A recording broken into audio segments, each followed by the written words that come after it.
Et comme je le mentionnais plus tôt, il s'agira de la 12e édition du Forum social mondial, la première organisée dans un pays dit du Nord, donc que ce soit en Amérique du Nord ou en Europe. Donc, nous allons retracer l'historique de cet événement avec notre journaliste Isabelle Grignon-Franck. Bonjour Isabelle. Bonjour. Alors, Madame Stewart-Gagnon vient d'en parler un peu, ce qu'est le Forum social mondial précisément. Quels sont les objectifs du Forum social mondial? En fait, c'est de créer un espace de rencontre qui est ouvert, qui est démocratique et qui se veut un lieu de débat, un lieu de réflexion pour réfléchir en fait à une société planétaire. Donc, on est vraiment dans l'inclusion. Donc, une société planétaire axée sur les droits de l'homme, qui met de l'avant les droits de l'homme et qui va à l'encontre en fait du modèle de domination du capital ou du néolibéralisme dans lequel nos sociétés vivent toutes aujourd'hui. Ce qu'on appelle ça, c'est un grand parapluie, un grand qualificatif général d'altermondialisme. On en a parlé un peu tantôt. Donc, la première édition a eu lieu au Brésil et c'était une espèce de réplique au Forum économique mondial de Davos en Suisse. Mais de quoi on discute concrètement dans une rencontre comme celle-là? En fait, le Forum social mondial dit qu'un autre monde est possible. Donc, on est capable de passer à une nouvelle étape de l'histoire de l'humanité, carrément. Et en fait, ils discutent, ils plaident pour une mondialisation qui est solidaire. Donc, qui se fasse tous ensemble dans le respect des droits de l'homme, des droits de l'environnement. Ce qu'ils veulent aussi, c'est en fait une réflexion sur les divers mécanismes de domination par le capitalisme pour réfléchir à comment est-ce qu'on pourrait les contrer ou comment est-ce qu'on pourrait améliorer la société pour se sortir de ce modèle-là, qui sont des modèles qui créent énormément d'exclusion et d'inégalité sociale.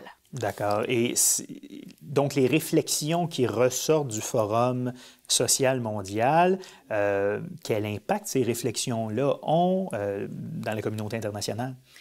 C'est vraiment pas un organe qui se veut coercitif ou hiérarchique. Donc, il n'y a pas quelque chose de figé qui sort de ça. Il n'y a pas de rapport clair. Mais ce qu'ils veulent, c'est que le fruit des discussions qui ont eu lieu soit diffusé sans qu'on impose de restrictions ou d'orientation claire, mais que cette espèce de bouillonnement d'idées puisse être libre d'accès sur plusieurs plateformes, dépendant de ce qui est accessible pour les organisateurs du Forum social mondial.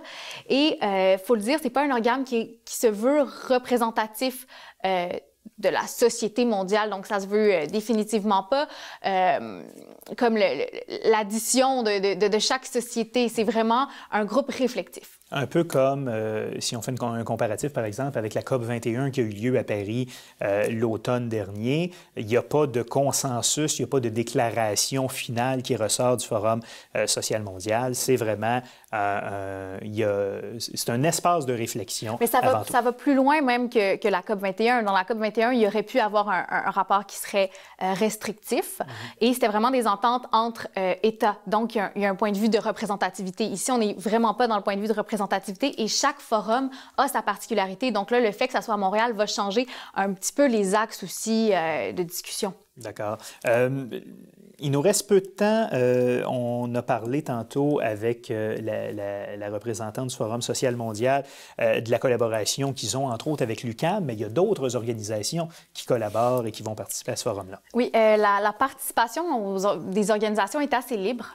Oui, bien sûr, les associations étudiantes, parce que c'est des lieux où quand même s'échangent beaucoup d'idées, des lieux d'autres scolarisations académiques, mais il va y avoir également 99% médias, plusieurs revues. Qui est un organisme, un collectif qui produit de la vidéo, disons, militante, disons ça comme ça, clairement campée à gauche. Oui, exactement. Mais il y a aussi Amnesty Canada, il va y avoir des YMCA, des groupes scouts, il y a le Conseil des Montréalaises, il y a plusieurs syndicats, donc la CSQ, qui participent à ça activement comme groupe d'action.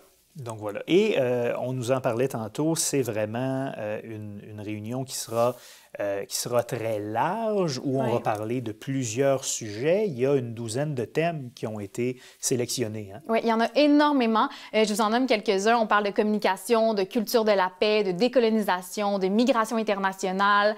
On parle d'autodétermination des peuples, de convergence des mouvements sociaux. Donc, on est dans quelque chose de très, très large pour déterminer ce que pourrait être notre nouvelle société extérieure à ces modèles de domination capitaliste. Donc voilà. Donc, c'est un rendez-vous pour un rendez-vous militant et engagé, disons-le comme ça, qui aura lieu au mois d'août ici à Montréal. Merci Isabelle. On se voit la semaine prochaine.